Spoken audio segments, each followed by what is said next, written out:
रामकृष्ण हरे. मी विशाल कृष्ण निकम कोल्हापूर जिल्ह्यामध्ये राहत असून मला निस्वार्थ जनसेवा प्रतिष्ठान यांनी जळगाव येथे शस्त्र आणि शास्त्र प्रशिक्षणासाठी आमंत्रित केलं, त्याबद्दल मी त्यांचे धन्यवाद मानतो.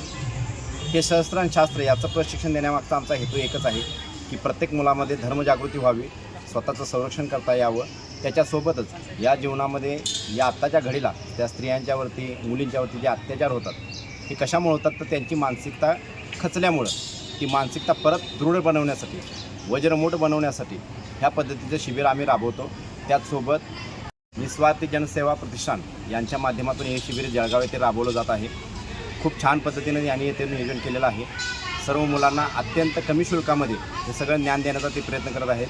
सोबतच त्यांचं धर्मकार्य म्हणून ते प्रत्येक लोकांना संध्याकाळच्या वेळेला अन्नदान करतात. जे गरजू लोक आहेत त्या सर्वांना ते दररोजचं त्यांचं 15 वर्ष झाले अन्नदानचा शिबिर सुरू आहे. त्यांचं खूप छान पद्धतीचा उपक्रम त्यांचा चालू आहे. त्यातीलच एक उपक्रम म्हणजे त्यांचा हा शस्त्रविद्येचा प्रशिक्षणाचा शिबिराचा. आता जे आपलं शिबिर सुरू आहे या शिबिरामध्ये आपण संस्कार वर्ग सगळ्यात महत्त्वाचा धरतो, ज्यामध्ये मुलांना धर्माचं शिक्षण देणं, धर्माचं ज्ञान करून देणं, धर्माची ओळख करून देणं.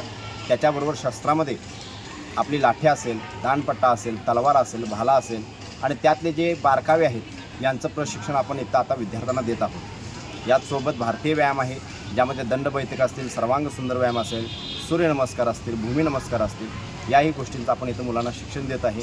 सोबतच आता आपण घोडेसवारीचा सुद्धा प्रयत्न करत आहे की घोडेसवारीसुद्धा या मुलांना थोड्याफार शिकवण्याचा आपण इथं प्रयत्न करणार आहोत. मी धीरज किरण जावडे, निस्वार्थ जनसेवा प्रतिष्ठान या संस्थेचा सचिव आहे. हे जळगावमध्ये शिवकालीन मर्दानी खेळ शिबिराचं हे तिसरं पर्व. सुरुवातीला सगळ्यात प्रथम आपणच ही सुरुवात आजच्या 2 वर्षापूर्वी केली होती. आपलं हे तिसरं पर्व.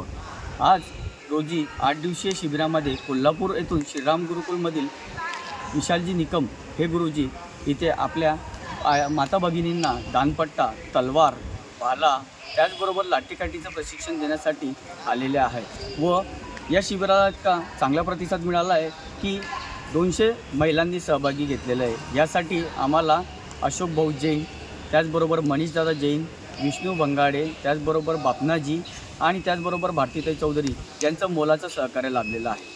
मी जळगाव शहरातील माता भगिनींना एकच विनंती करतो की या शिबिराचा जास्तीत जास्त महिलांनी लाभ घ्यावा.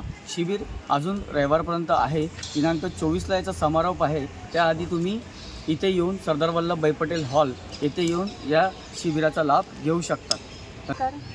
मी पूनम भाटिया निस्वार्थ जनसेवा प्रतिष्ठानमध्ये एक प्रमुख महिला म्हणून काम करत असते.